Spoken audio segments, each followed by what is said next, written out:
I love the chase and the hunt, and I set the pace when I'm running. I always take what I want and I always give it 100. Don't need a bank, no I'm funded. Play the game like it's nothing. I'm always thankful for something. Don't take for granted, stay humble. Now wake up! It's time to look. What's up, everybody, and welcome to the Kamen Riders. I'm your host, Josh Meek, the Uber Geek, joined, as always, by my good friend, Toby Tobes. What's up, Toby? Hello, Josh. How are you? I'm wonderful. Toby, you and I talked about the Pokemans last time. Talked about our favorite Pokemon. We did. It was very in-depth, very, very brave of us to choose one of thousands to be our favorite. That's true, really. Picking favorites, making enemies of the other Pokemon. And then offline, in our Discord, we talked about Pokemon cards, because you have a bunch of Pokemon cards that need opening. Yes, boxes upon boxes of apparently elite trainer boxes. You are the most elite trainer. So all this talk about Pokemon, Toby, got me to play the Pokemon card game a bunch this week. Or not a bunch, but a little bit. I got into the Pokemon card game this week. So you know, everyone vote on your own out there who has the bigger problem, I guess. Like, when you say you got into it, like, yeah, you bought all in this week. You just bought cards and then went to like a store and went to play with people? No, so not in person. So they have a new app or a new, online version of the Pokemon trading card game. Because they had one that was called Pokemon Trading Card Game Online. They had for years. What'd you say? So clever. That's a clever name. Exactly right. It's like it's right there. That one had been around for a long time and was not amazing. Like you could play the game, you had the cards, but it wasn't a great user experience, I guess, really for me. So they've revamped it now. Now it's called Pokemon Trading Card Game Live.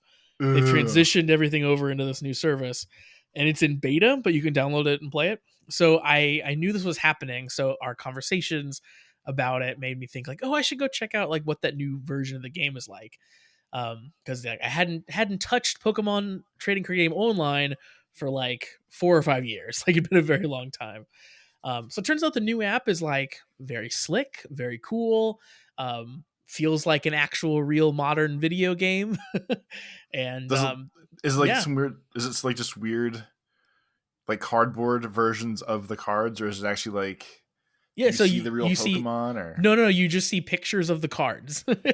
So it is as if you have it's not a virtual tabletop, but it's just a flat screen, and the cards are laying out on your screen, and when you're moving them around, you're dragging them to the spots that you want them to go. Your hand is just kind of floating in front of you that you can drag cards out to play them and stuff. So it's all card based. Everything looks like the cards. If you went and bought a pack of Pokemon cards and opened them, it's essentially screenshots of the game. That's just which is cool. That's what I want, because I'm a huge card game fan, big Magic fan. I'm off of Magic Arena, really. That was my obsession for a very long time, because I was big into playing Magic, the paper card game, with people in person. So then they came out with Magic Arena, which was their online version, which is super fun, but it's also aggressively free to play. Really, really forces you to be on that treadmill and spend $100 every release and stuff like that.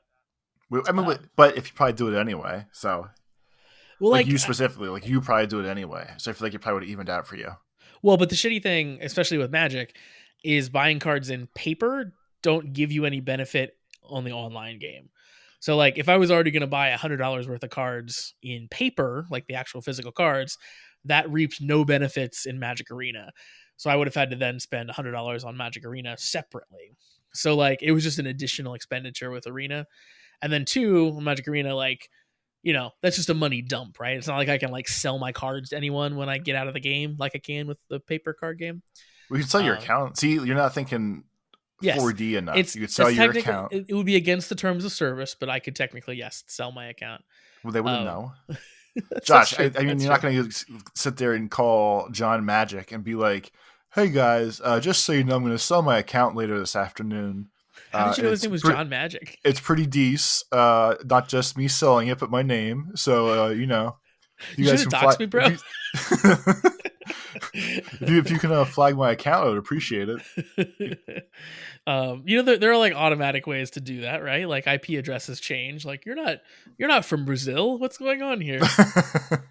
But anyway, so like Magic's fine, but like I just like there's a lot of money to spend, and just it kept getting aggressively worse as you would go on. So like the first couple releases on Magic Online, like they had a battle pass, and you would get a whole bunch of free stuff with the battle pass, and then each release and each new battle pass, it was like less and less free stuff and more things that were locked behind the paid version, and so on. Anyway, so with Pokemon, there's seemingly no way to put actual money into the game aside from packs of Pokemon cards and getting the codes out of those cards to then unlock packs in the game. Wait, so this is official enough? That's actually like a thing. Yes. So if you go to a store, like the packs that you open will have codes inside them that you can type in to the game, the Pokemon Live, to unlock packs of cards in the game as well, which is amazing. Interesting. That's actually the best way to do it. They're double dipping. Exactly. But here's the especially interesting thing that I found out last night. I guess a lot of people open packs of the physical cards and then don't play the card game online. That sounds about right. So you can just buy the code cards. There's like a special website dedicated to it for like 35 cents a piece. So you can just like buy these codes in mass, like 100 at a time.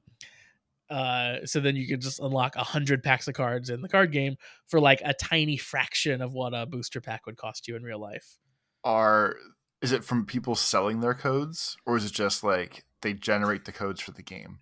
I want to believe it's from people actually selling their codes, but it's probably highly illegal, and it's probably like code generation, horrible things. Yeah, probably, but I don't know. Damn it. Now, I will say it was linked to from a YouTuber that I found that seemed pretty legit. Like, I don't think that person they had a big enough following. I don't think they would actively link to something that they knew was a scam. It didn't seem like they would. So maybe it's legit. But anyway, you saying I trust this YouTuber to not link to a scam is one of the most foolish things you'll probably say tonight. Well, I mean, there are YouTuber scams where it's clear that the YouTuber knows it's a scam and is in on it. And this was not one of those times. This was not a like Logan Paul-esque NFT scam, I guess we'll say.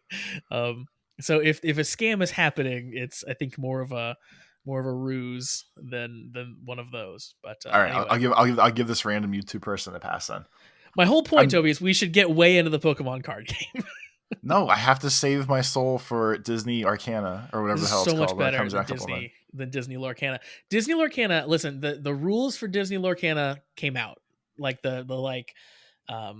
it's like the starter edition of the rules of just like, here's what you need to know to get started. How many Tinkerbells do I need to tap to cast Peter Pan? Well, that's the thing. It's high level, so there's not really too much about deck building, and at least the part that I read. But it is literally just Magic, but in reverse. So instead of like trying to get your opponent's life total from 20 to 0, you're trying to get your number from 0 to 20. So you're counting up instead of down. But to do that, you still tap your creatures. And when you tap them, they increase your number by their power, basically. And Josh, you didn't tell me that I was taking the role of a Lumineer. Well, and using ink to bring my classic Disney characters to life. Yeah, that's fair. There's some lore that I'm not covering here. You can you can eliminate my creatures with your creatures. It's Josh, Magic the Gathering. Oddly enough, gathering lore is what gets you the win. Yeah, you have to get 20 lore. Everyone knows once you hit 20 lore in Disney, then Disney Plus shuts off for the night. You're done.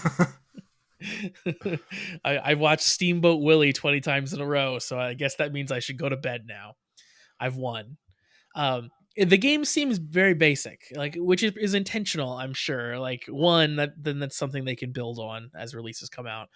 But two, I think that it's probably intentionally pretty limited so that kids can play it and stuff. I don't think it's going to be a good game. That's my prediction right now. I don't think it's going to be an interesting card game. All I want it for is the pretty cards. That's fair. Let me tell you a little bit about the Pokemon trading card game, Toby. The Pokemon trading card game, we're going on how many years of this game now? Like Probably close 30? to as long as the anime. I feel like Yeah, right. I had decks when I was like 17 or 18. So at least 22 years, Yeah, that 23 sounds years, right. somewhere in there. Yeah. So yes, multiple. We're in our third decade, or close to, maybe, of the Pokemon trading card game. Are you familiar with the term power creep? Is that something that you're familiar with, like outside of card games? It I'm not sounds sure. familiar. Okay. So power creep, basically, in a game like this that has like releases over time, is basically like, to make the new cards exciting, they're like ever so slightly more powerful than the cards that came before it. So over time, power creep happens, cards get more and more and more powerful, and the game just sort of like runs away with it. Like, looking at the game now versus looking at it 10 years ago, it's kind of unrecognizable because of the power creep that had happened along the way. Pokemon has like basically been under development now for this many years, seemingly with zero regard to power whatsoever. So like, when I was a kid and the game first came out, you'd make your like 60 card deck, you'd put energy in it, and you would put like, like half your deck would be energy because you would need to draw energy and put on your Pokemon and attack. These decks that people run now have like 10 or fewer energy cards in them for a 60 card deck, because so much of the game is based around like cards that search for specific energy cards, or cards that discard your hand and draw 7 new cards, or cards that search up like specific Pokemon who then go and get specific energy. Like, it's so targeted and it's so like optimized that the games play out where like a turn will take like 5 minutes and then you're set up for like a 1 turn kill the next game. It's Perfect. insane. Just like the good old days of Magic. It They is, start yeah. banning shit and everything else. We just have the deck you can scry through the whole way and just keep picking up and discarding until you decide to stop and all kind of dumb horse shit. Yeah, for someone who like didn't know much about this game and now has like tried to get a little up to speed on it in the past week, it's incredible how just off the rails this has gone from when I was a child. Like, I don't know the dots that needed to get connected to get here, but it's incredible that we're here with this game. So I'm in. I'm gonna get my 9 energy and my 49 other cards, and we're gonna go to town. Josh, before we get too far past it, I'm still reflecting upon this Disney Lorcana nonsense. Yeah, let's talk more about Disney Lorcana. Ask me anything about Disney Lorcana's I'm going to rules. tell you anything. I want you to know that they have song cards. Yeah. I forgot about the song cards, right? So basically, they sing songs. Yep. Yeah, so basically the song cards are just the cards you play, and you can have your character cards sing their song to not pay casting costs and shit like that. But the song cards, as an example of the one I'm seeing here, is like the One Jump Ahead song from Aladdin. It has the lyrics on it. It has the freaking BMI copyright on the bottom. So like they get definitely getting paid for the song lyrics because everyone knows them. And the highlight is the maker guy of the game is like, when people play the cards with the words on them, he's like, it urges people to want to sing the words because they're all Disney songs and they're like earworms. Yeah. So he's like, I can't wait until people start going to like tournaments and stuff. And then when people get hyped up about the song cards, everyone's going to sing together. It's going to be wonderful. Going to a Disney Lorcana tournament is going to be insufferable. I got to get to one. Like, everyone thought Magic tournaments were bad. Can you imagine a bunch of Disney nerds playing a card game singing in a giant auditorium? No, I'm out. I'm going to want to see it and not see it at the same time. Like, I feel like I have to go once. What if your round 1 pairing is just someone dressed up like Elsa singing Let It Go? You're just like, know. I guess I'm round 1 dropping to Elsa. I don't know. I don't know what's happening here. I would have to do my best poker face. I just try to sit there and not laugh or smirk, or I don't know. Maybe I'll be entranced by the magic of song, and we can all sing together. Let me tell you, speaking of Let It Go, that's the first song card that I found that I've pulled up here. So the game has your inkwell is basically your resources. So like in Magic, your lands, and you tap your ink to be able to play your cards. So this card that I'm looking at takes a one of your opponent's characters and puts that character in their inkwell face down and tapped. So it turns one of their characters into a land or into a resource and gets rid of the character. That's the song Let It Go. So you kill one of your opponent's characters while singing Let It Go to them. See, this sounds fantastic. Yeah, maybe I've talked myself into it. That's pretty good. That's pretty good. I like the idea of just murking an opponent's creature and singing Let It Go. Someone's getting punched in the face while singing Let It Go after destroying someone's fancy creature. That's going to be the end game of Disney Lorcana. Yeah. The song cards, you said that they have lyrics on them, and they do, but it's not like the lyric that you would think, really. So like Let It Go has, it's time to see what I can do to test the limits and break through, which are lyrics to the song, but I would have expected the lyrics to be like, let it go, like the chorus or something, but it's not. Isn't that the chorus? That's like, it's one of the verses. All right, here's the one from Aladdin. So it's one jump ahead. And the lyrics that they put on the card are, gotta eat to live, gotta steal to eat, tell you all about it when I got the time. Right. And then the next line is about how he's one jump ahead. Okay, maybe I just don't know that song very well. Come on now. All right. Well, this game comes out September 1st, so we're getting close. We're getting close. We're getting close. Thank you, everyone, for sitting through Disney Lorcana time. We're going to talk way more about Disney Lorcana when it comes out, because I am intrigued, because it is a new card game from a giant company. I will buy boxes and boxes of these cards for us to unbox, even though I'll probably never use them in a true gaming fashion. Well, it'll be my job then to force you to play Disney Lorcana with me over webcam at least one time. That's fine. Okay. And then I'll go to the tournament where I can really do some damage. where you can exile someone's creature and sing "Let It Go." See how many adults I can really piss off all at once. I'm just so excited for the pictures that get posted to Twitter of the first Lorcana tournament. Just so you can see how many 40-year-old men are dressed up like Disney princesses. It's going to be like, was it the first like TumblrCon or TwitchCon or whatever that had like the ball pit with no balls in it? And everyone was real depressed and upset. It was just like a giant concrete room. Yeah, it was one of those. Yeah. It's going to be like that, but with like questionable people with their Disney outfits. Yep. That's all I can say. There's a really famous picture from a Magic tournament where a guy went around and posed with every exposed butt crack in the entire venue. So we got to figure out what the equivalent of the butt crack posing is at the Lorcana tournament, and get in on the ground floor of that. It's probably just like posing with Tinkerbell, I guess, or something. Yeah, I would like to assume it'd be a little bit nicer. Maybe all these people will smell nice. I don't know. Maybe though it's just butt cracks again. Who knows? I could see that too. They are eternal.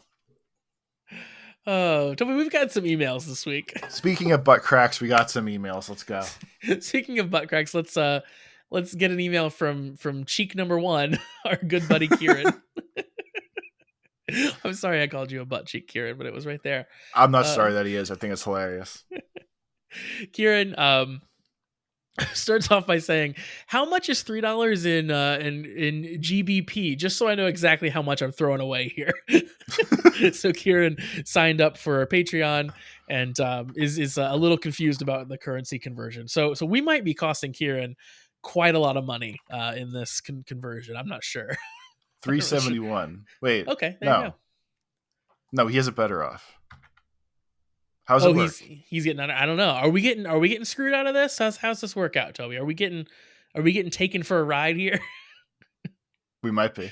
I don't know the rules. Patreon apparently handles that for us. We don't really know. But sign up in your own currency wherever you may live and spin the wheel to find out how strong the American dollar is. Kieran says, I guess last time, Toby, we were talking about how long the Kamen Rider shows last and kind of the varying lengths of the shows. I pointed out that Decade was a show that lasted like around 30 weeks. So Kieran gives us some further information on that. He says Rider generally lasts a full year minus the odd break or two, so it's always 45 to 50 episodes. And Decade was different because the shows used to start a few weeks before the new Sentai, but then they moved them to September, so the toys kind of are spaced further out, the Sentai toys and the Kamen Rider toys. So that season was different because they were shifting the start times, I guess. So we are looking at the general time frame of 45 to 50 episodes. So That seems like a lot more episodes in this story. that's true, but I feel I like just want to throw it out there. we watched episode 30 for this week, and I feel like this was the episode where I realized, like, oh, they've got a lot more to explain to me before this show's over. Well, we can talk about that in a little bit. But Kieran says, I do wonder what crazy plot twist they've saved for the end, considering how much they've already done and who the final bad guy will be. On the power-ups, so we talked about the different forms of Kamen Rider Geats. Kieran says there tends to be 3 main upgrades throughout the show with some extras thrown in because toys. So Command was the first power-up when he turned into a jet. The Mark II form, and Kieran's also including the Ray's version of the Mark II form as the kind of second power-up. So Kieran says there's still one more form, probably around June, but don't ask me how he can get even more powerful, but I'm sure they'll find a way. So I have ideas. Okay, all right. You want to share? No. Okay, just keeping those to yourself, keeping them close to the vest. I like it. Josh, That's I want you to know. for a podcast. I want you to know. I dropped the ideas secretly in an old episode. Oh, did you? So one day, I'm gonna be able to go back and say, Josh, listen to episode 17, blah blah blah, of the greatest hint of spoilers of all time. I'm gonna blow your fucking mind. Realistically, you're not gonna do that though, because you'll have to figure out what episode you said it in. There's gonna be no. I have. There's gonna be enough legwork. It's gonna be too hard for you. So no. So this is already all set up. This was like etched in stone before you even knew about it. So there's crumbs left along some episodes in the past to lead me to the greatest unveiling of all time until it pays off. Who are you, Night Shyamalan? I'm laughing, but it's true. No, I know it's hard to tell, but I swear to God that the stage has been set. You're telling me that the person who I asked to do the show with me, who knew nothing about Kamen Rider, who has known nothing along the way that I've taught everything to, has maybe accurately predicted the end of the show that he didn't even know when it was going to end, and has planted the seeds along the way for us to get there. You'll see. Okay, all right. I want you to remember how much we're both laughing right now, because if this pays off, I want you to come back and listen to your incredulous attitude towards me and my genius. Okay, all right, sounds good. Incredulous attitude towards me. All right, well, we'll see how that goes, I guess, come around June, according to Kieran. Wait, is that math right? Isn't it like September? I don't ask me about time. It's a meaningless construct. So we're on 30 and we're doing 45. That's another 4 months. So May, June, July, August. Minimum August. Does that work out? Yeah. But you probably get you get the final form before the end. You got to have a few episodes of like flaunting. Okay. You probably have at least a month of flaunting the final form, I would think. That makes sense. That's fair. Yeah. Kieran says that the Vision Driver toy can also use all of the buckles from just the main driver. Kieran found some videos and links them, and it's actually awesome. So the Vision Driver is the one that the Game Master uses, and like Baroba has had a hold of, and it has all of like the LEDs and stuff on the front of it. And I didn't even know this, but the little side buckle on the Vision Driver you can attach any Kamen Rider buckle to it that the main riders in the show have been using. So it's as good as the one in the show. And so more. Exactly. Yeah.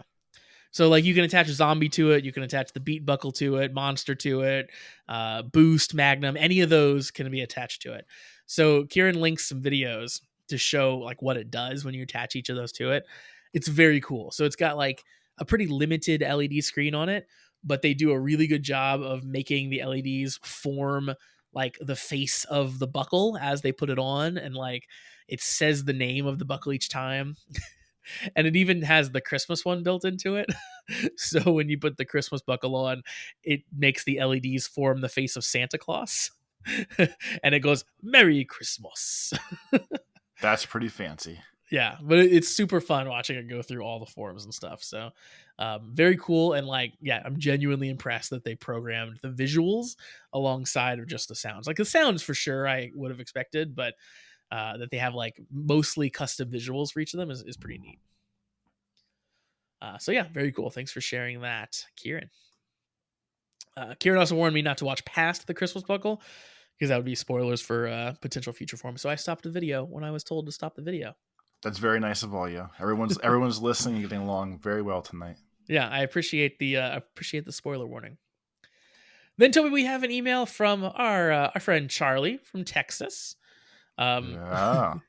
Charlie was a little upset in our Discord earlier because Shade scooped him on one of the fun facts for his email tonight, which was the age of the actors. So it was the fact that Baroba is 15, which continues to blow my mind. But Charlie, has further facts here.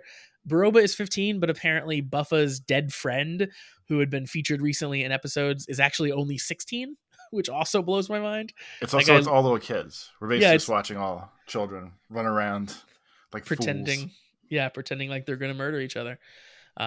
Which is really, now that I think about it, a lot of Japanese media is like high schoolers murdering each other. That seems fair. That seems legit, whatever we call it. I'm not upset about it. And apparently Buffa himself is only 18.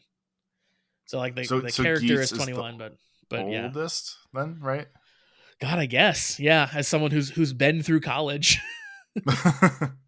You imagine he's the college kid and he's just like, man, I'm hanging out with these 15-year-olds and 16-year-olds and 18-year-olds. Yeah. They'll probably all think he's cool. It's okay. I mean, I think he's cool. Yeah. That's all that matters. Charlie says, second, I have information as to why Nadge Sparrow, or Pidgey, as you might know him, Toby, hasn't done anything in a while. His suit actor... Because he sucks. His suit actor is actually currently also playing one of the villains in the new Sentai, King Oger. So he's too busy to be Pidgey. Charlie says, I have no idea why they don't just get another suit actor, but that's not up to me. As always, y'all are doing great. Keep it up. Charlie from Texas. So that's interesting. But yeah, like they're, as we've learned, I guess, over watching this show, they are pretty tied to the same suit actor always portraying the same character. So his suit actor is off doing something else. So maybe that's one of the reasons why he's just been hanging out on the sidelines and hasn't been, getting up in them battles. That's so random. I mean, I guess I can respect. It's like when the writers go on strike, the Writers Guild go on strike, and they're like all want to stand together. But that seems so random that like your faceless stuntman or stunt person is too busy to be in a costume, so you have to write your whole show around it. That is interesting. And I wonder too, like how much of that is just like it works out that way where it's like, well, we don't need him to be in costume. And if we did, we'd want you and you're kind of busy. So it just sort of all works out. We're like, if you were free, maybe we'd find excuses to have him transform. But since you're not, we don't have to. Like, but yeah, I wonder if he was available, if the suit actor was available, if like the show would be radically different. Like, would Daiichi have become a Giamato at this point? Who knows? Interesting. Good questions. All right. As I said, Toby, we watched Kamen Rider Geats episode 30 for this week, so we can jump in to discussing episode 30. Toby, what's been going on in Kamen Rider? What happened in 29? What have we learned? Neon is not a real person. That's all you gotta know. Neon is a Wishbaby. Yeah. Yeah. And she's upset about it. That's really the theme of this episode. Neon not happy about being a Wishbaby. The theme of this episode, so I'm throwing it out there now before you start breaking it down for the people. I 100% think this is the worst episode of the season. Really? And I don't even care if I catch shit for this opinion. Interesting. It's just too boring for me. It was just so slow. It was like a horrible soap opera. There was too much talking. Well, not even that, but like, I don't know. It's like, I'm so sad. I'm gonna get beat up. Oh no. Yeah. I will say, I don't think I 100% agree that this is the worst one of the series. I think there were some darker times looking back around the like kick the can era where like some of the CG was truly terrible and like the game was dumb at that point. I think there were some episodes there where maybe it was a little bit lower thinking back. Maybe. But I did watch this episode with my wife. This is the first one she's seen of Geats. And it was So probably the easiest one to follow along with because it was just a young girl crying about well, life. we ended it like she watched it and she sat there. I was like, "Oh, you want to check this out?" Like, it's the show I've been loving, and she just happened to be in the room basically while I was watching it. So we watch it and she ends and she was like, "Yeah, I don't think this season's for me." Exactly. We talked about it a little bit and she was like, "Yeah, I just I wasn't really into it." She's like, "I like the ones where it's like." It's like People a video do game and they're stuff hitting and like stuff. fight. Yeah. She was like, there's like a lot of like, a lot of Melodrama. backstory and yeah, a lot of melodrama in this one. I'm like, well, this was to be fair, an episode focused around the character that I hate the most, which is Kyun. And it had one of the best characters, Neon, just being sad the whole time. Yeah, which isn't great, Yeah. right? Like, because she's generally very fun and she's a good character, and this was just her moping, which was a well-deserved mope, I feel like, but still, it was definitely not a blast to watch. I will agree. Yeah, like I understand like if someone told me like you were wished into existence and you're not a real person, I might have some feelings on that too. Yeah. But I don't need to see him for 22 minutes. That's all I'm saying. Yeah, I have the same exact feeling about Spider-Man a lot of the time. Where like I get from a character perspective when he gets mopey, why he's mopey. Like his whole origin revolves around the death of his uncle Ben due to his inaction, right? Like that is a super tragic backstory. And oftentimes the character of Spider-Man, everyone hates him and everything's going against him and he just wants to quit. And that all makes sense from a character perspective. And I appreciate it as far as character growth goes. But watching it and watching freaking Spider-Man mope around and just like be a sad sack for like either an entire issue or like a good portion of like a film, it's just boring as all hell. It's like one of those things like, I get it, let's move on. So yeah, I'm right here with you. It's and like I don't know how to improve that because like if you shorten some of those like responses to those like big serious things like this, then it just feels like you're not giving it the space it needs. You're not giving it the gravity that it might require. But yes, it is like not fun to watch specifically. That's all. Now we can Yeah. start the review. You know how it's going to end. Start from the beginning here. So yeah, of course, Neon, is heading towards this big fight. Ace wins his previous fight, the one where we had the big, reveal about Neon's not being real, essentially. So Neon and Buffer are scheduled to fight for tomorrow. So Neon is kind of moping about town, being sad about not being a real person. She goes and talks to her mom, Toby. And her mom, known neon lover, just for the record. Yeah, pretty protective of Neon. You and I think talked about a little bit about like, does her mom know? Like, does her mom know that Neon's not real? And turns out no, because Neon had to make her mom touch the ID core to have the mom's memories kind of flood back.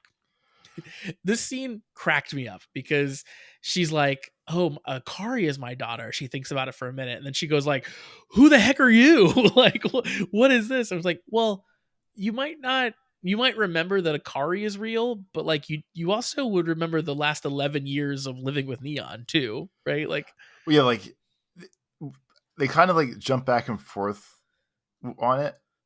I feel like there's a lot of likes in there. So like when Neon's mom like cares if Neon leaves, I just don't understand why if she reacted so poorly like seconds before. yeah, Where she was almost like, "Get out of my house, demon." Oh wait, where are you going again?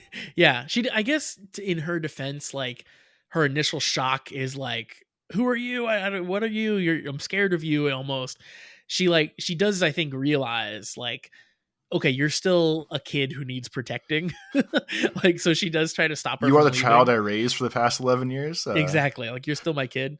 It's as if like, yeah, like, and maybe it is more concerning because she like took the place of your other daughter. So you might have that like, are you a demon that I should be fighting? What's going on? Did you trick me this whole time? But yeah, it's like being told you forgot you adopted someone, but like you still have all the memories of the life that you led together with that person. It seems like it wouldn't be that huge of an issue, but uh, your response will be like no response and shock. I yeah. feel like get out demon is not the of the three options I could think of. I feel like that would not be Who the normal are option. you? Yeah. Poor Neon though. Yeah, what a weird play. So of course Already having the Neon, worst day ever, and yeah, now mom's like, mom puts up the leave finger devil. cross. Yeah. So Neon from that point on decides that she just doesn't have a home anymore. She's like, this isn't me running around, but this isn't me like running like trying to like run To away run from home away like the old anymore. games. Yeah, this is just I don't have a home. Like, I don't belong here. Which is, yeah, Neon's theme at the end of this episode. She kind of says like, Keiwa's like, let's go home, Neon, and she's like, I don't belong anywhere anymore. You've thrust me directly into the arms of Kyun. Congratulations. What a mess. Speaking of Kyun, Kyun goes and confronts Neon's dad. They have a little scene together. Neon's dad. Let's talk about this jerk for a little bit. So his explanation to Kyun, basically, his first thing he says was, "Everyone has a different measure of happiness." Yours is maybe finding true love. Mine is designing a perfect daughter at the opportune time when my own daughter had died. Is he drunk in this scene, or I is he believe just or is he just messed up from the situation? I think that they're trying to show that he's drunk because he kind of stumbles around and then at one point he like falls into the couch. Like, so I think they're trying to show that he's drunk. Okay. But I also was trying to figure that out too. He he flashes back again to the scene where he made the wish about his ideal daughter Neon, and he attempts to explain. So the producer basically is like, yeah, if you want your daughter back, we can make that wish come true. And he says that no, she's dead because of me. I couldn't see her back alive because then I would like remember that she died. I couldn't look at her and love her because then I would remember that she died. So basically his explanation is, listen, I can't have her around anymore because I'm going to feel too guilty about getting her killed. What is that as an answer? That's insane. Yeah, his whole arc swerve thing now is like beyond crazy compared to how it started with him, where it's just like, hey, I might be involved with everything that's going on. Hey, I wish my daughter into existence. Hey, these are the rules I set up before I wished her in. I wish my daughter into existence, specifically so my corporation could form ties with people from the future by marrying her off to them. It's a hell of a plan. It It might certainly work. is. It might work. So yeah, he's truly wild.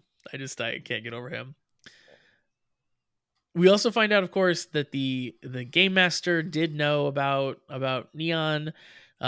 Sumi, however, did not know, and when she finds out, she's pretty upset about it. She can't really bear to see Neon suffer, and she wants to do something about it and go protect her, but the game master warns her not to interfere. He says, you're the navigator of the game. Like, if you step in, these people's desires won't come true. So Don't cheat. Sumi's just itching. She's itching to get involved. The rules going back and forth like they always do. Sometimes people can interfere. Sometimes they can't. There's never any rules. It's important to note too, there's not even a DGP going on right now. There's no rules to break. We're not in the middle of a game. These are unincorporated Kamen Riders that are running around currently. They're involved in the Giamato Grand Prix, which is unaffiliated with the DGP. And the crazy thing too, like, it's jumping a little ahead, but when they do the game later, the rules that were set up for round 3 of the bullfighting were broken, and Baroba doesn't even care.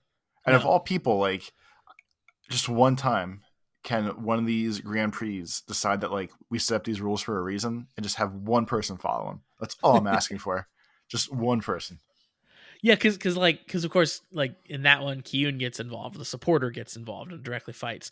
But it was just like 2 episodes ago where she is telling telling Jean like, oh, that's against our rules. You can't be involved. What's going on here? And then this episode she just doesn't care at all.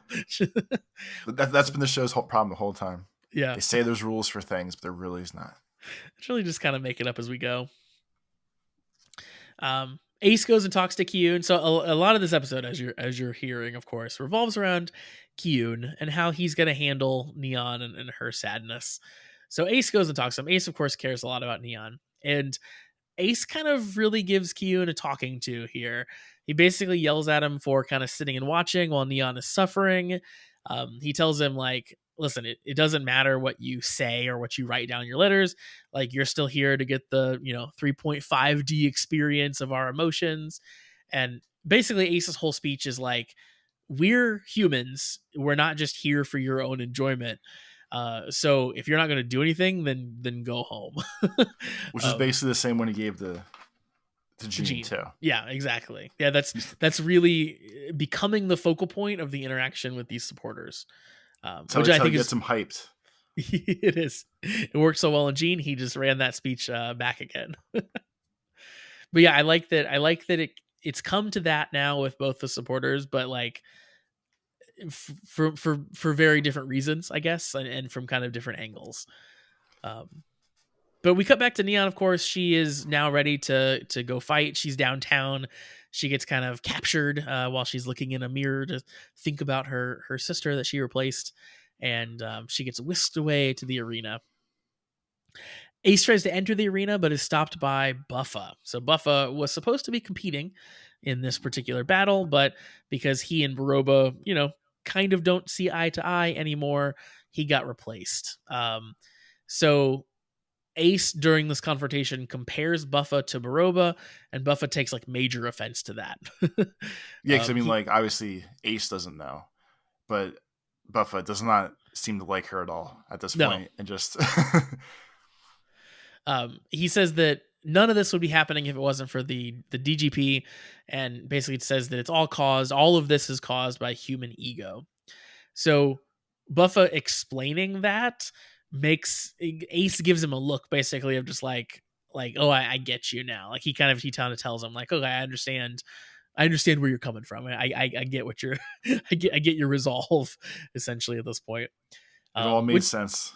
Yeah. Which is also, it's explaining Buffa a little bit differently than he has explained himself before, where, he wanted all Kamen Riders to die. I was like, no, he just wants the DGP to stop manipulating humans, I think is really, and everyone to stop manipulating humans. He wants people from the future to stop being just dicks to everyone from their time.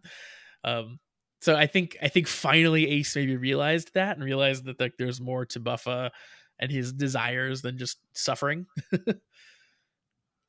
Which is interesting. Yeah, I like that because Baroba, of course, wants pure human suffering, and Buffa, even though he says he wants all Kamen Riders to suffer, like is not what he wants. He doesn't want just he wants suffering. He wants a nice play in life where maybe he has some powers.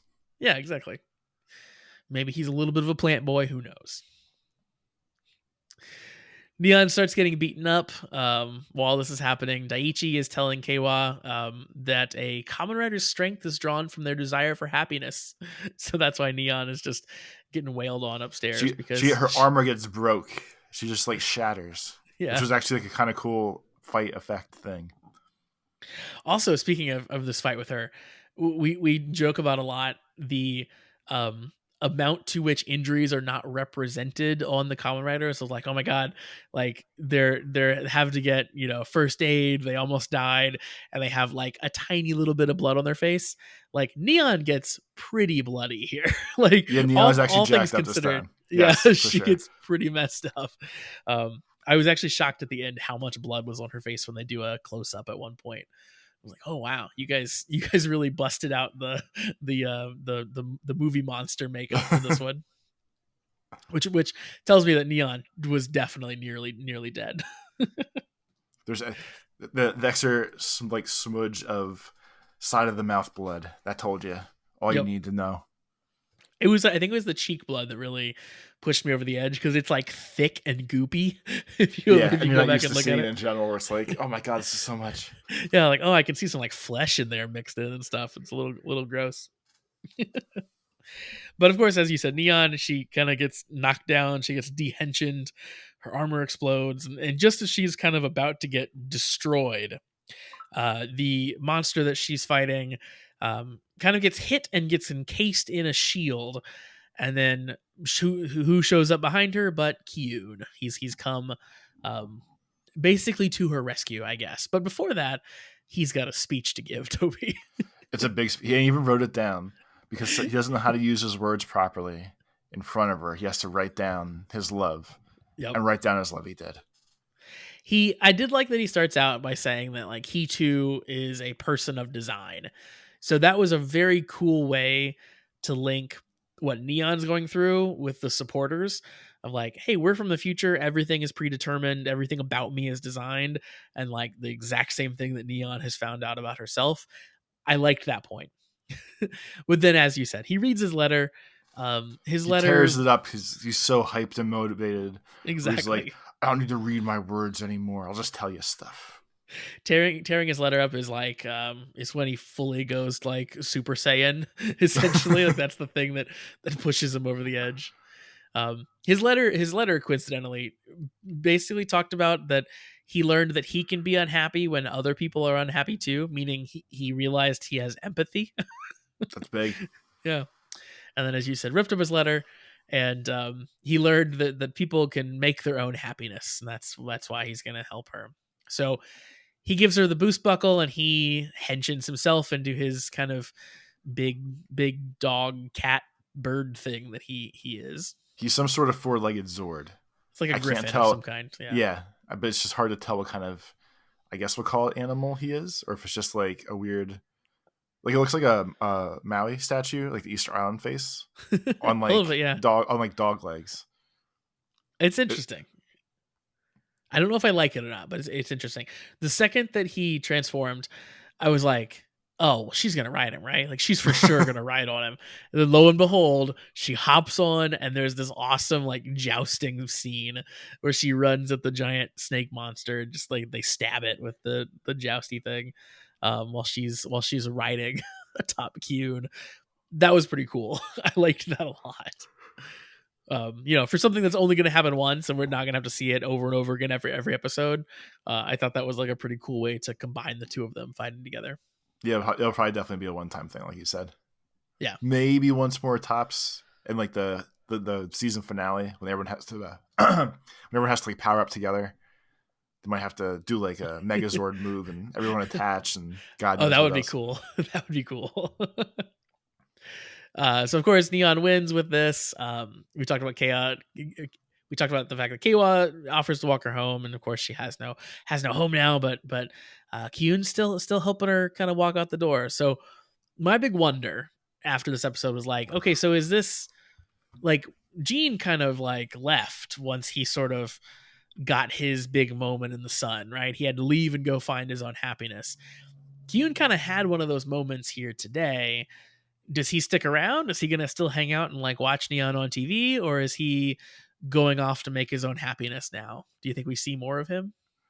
I think at least a little bit more, because like when Geats yelled at him, it went back and forth from the vibe of like Geats liking her, I feel like, and was like that kind of defensive conversation, or like a big brother conversation of like, don't be an idiot with my friend. Like, either do what you're supposed to do here or leave. Like, there's no middle ground. So it's hard to tell if he's definitely going to be her Grand Prix wish winner thing. I think he has to stay. But if not, I think he's gone. Yeah. Yeah, I agree.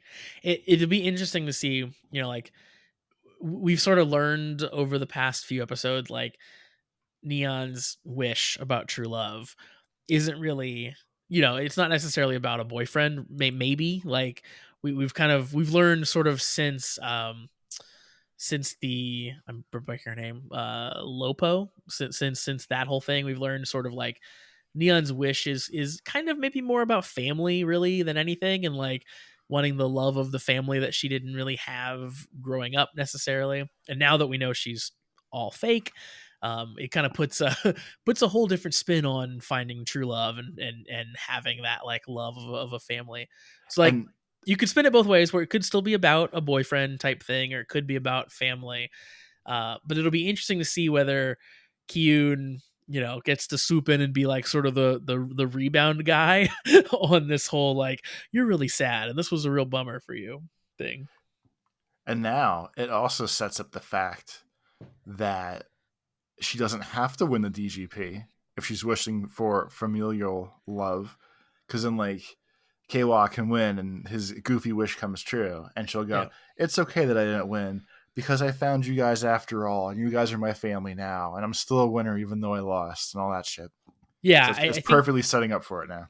agreed. Yeah, I think that transition we've been seeing with her and like what she's looking for is setting it up perfectly for, the family, your friends or the family that you choose type of win for her, where she loves Ace and she loves Kwa and she maybe loves Kyun too, but like they're forming that family bond with her.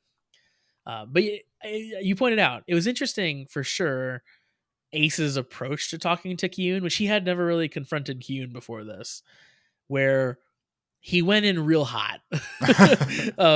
And like maybe he did go in hot because it was like a really serious thing that was happening to Neon, but like maybe it was also because he likes her a little bit and it was a little bit of like confrontational, like who's gonna get the girl type feelings too. That's the thing about Ace, is like he plays his emotions pretty close to the vest. We don't really often know what Ace is thinking or feeling until 2 episodes later when he explains it to us. Yeah, And tells and us it'll all always make sense and everything else. yeah. To kind of close out the episode, Toby, we got a couple fun little scenes. The first one, which is minor but left me going like, no, what? We cut back to the gardener, Archimedal, I think is his name. I finally decided to write his name down because they've said it a bunch now lately. He's at the end of this episode trying to save the Giamato that was killed at the end of the games here. He's pouring water on it out in the desert, trying to save it, and then says, "I've got some." He like starts looking at his hand, at his arm, and says, "Oh, but I've got a special fertilizer I've been saving this whole time." Then He's gonna feed him blood. He gets out a saw blade. This man's gonna cut off his own hand. I think he's just gonna bloodlet. Yo, you don't think he's gonna chop anything off? I don't know. I think he's chopping at least a hand off, maybe a whole limb. That's my guess. If it was a better show, we'd be able to see it too. That's true. That's true. If it was Black Sun, they would have like a 30-second uncut version of him just slowly chopping through his arm. And then Toby, of course, the more impactful, mind-blowing scene, I guess, to finish things up. Buffa is asking Baroba basically, hey, how did you know that stuff about Neon? She says, I didn't know it. The driver showed me. And she explains that the driver that she's had and now she's sharing with Buffa has all the memories of the past game masters of the DGP. So she puts it on Buffa because she says, don't you want to know Geats' weakness? And she slaps the driver on Buffa. And it takes them back to a scene. They are, they see a ring of hooded figures surrounding a woman who's on the ground, and the area we're in looks pretty familiar. It looks like the scene where the goddess of creation normally is. And as the scene plays out, we see basically the main hooded figure tell Mitsume, who's the woman in the middle, that you've got this power, like become the goddess of creation. He kind of like forcibly turns this woman into the goddess of creation. She becomes the kind of sculpture that we've seen in past episodes. And Mitsume, if you recall the name, is Ace's mom. So as we called, yeah. Shocking, but yeah, dun, dun. we're good at things, I guess. Yeah, so I think we had a good guess. I think that was the obvious reason for people having heard her name or like hushed tones about her was like, oh yeah, she used to exist here, but now she's not. Where could she go? I think becoming the goddess was an obvious one, but it's good to get confirmation about that. There's obviously still a ton of questions about like what power did she have? How did she get that power? Who are all these people that are like turning her into the goddess? How did they know what they were doing was actually going to turn her into a goddess that was gonna be able to be utilized in this way? I feel like this is one of those great revelations that only asks more questions once they explain it to you. But nonetheless, yes, we get the confirmation that Ace's mom is in fact the goddess. So I'm excited to get Ace in front of the goddess very soon. I want to see what happens. And that's presumably, now that's all but confirmed, I guess why Ace can't wish for to see his mom or talk to his mom, whatever the hell it is. Yep. Because she's a goddamn statue. Because yeah, if he did, he would, I guess, dismantle the DGP because their statue, their creation goddess, would be no more. Just interesting. Yeah. So that's wild. We, like you were talking about, we have like 15 to 20 more episodes, and this certainly, like I said at the beginning here, I think that this is one that like made me realize, okay, you do have a lot more to explain to me. that is going to take some time. You gotta close up the Neon story here and figure out what her whole true love is. We at some point have to like revisit Kawa, who's kind of been sitting on the back burner for a while as far as his story goes, and we have to give him kind of a happy ending. And then we have to wrap up all this Ace stuff, and it just keeps getting more and more complicated and more ridiculous in terms of, the far-reaching nature of his rebirth, and now the nature of his mom. There's a lot to dig in there. So I think that they can utilize their 15 episodes pretty well. Fingers crossed. Yep. All right, folks, that's going to do it then for us for Geats episode 30. Toby's least favorite episode, hated this one. It was very boring. Hopefully it gets better for you daytime next drama. If you would like to send us an email like our friends here did today, you can send those to cast@kamenridersucks.com. And of course, if you want to listen to all of our past episodes, just search for the Comment Riders on your favorite podcasting app, or go to kamenridersucks.com to find the video version or the playlist of all the video versions of the podcasts. And of course, Toby, we are on Patreon if you want exclusive content weekly from us, including watch and react casts and extra podcasts where we talk about all manner of nonsense. You can sign up for our Patreon. It's just $3 a month for the extra content, or only $1 a month to get in on our Discord community, which has already been super fun since we rolled that out. You can do that. It's patreon.com/thecommentriders. You can also follow us around the internet when we're not talking about Kamen Rider. Toby, where can the people find you? On Twitter, you can find me at Life of Tobes, and on YouTube, it's Tobes Plays. Yep, awesome. And I am Twitter at PrettyDeeceJosh and Tumblr at PrettyDeeceJosh as well.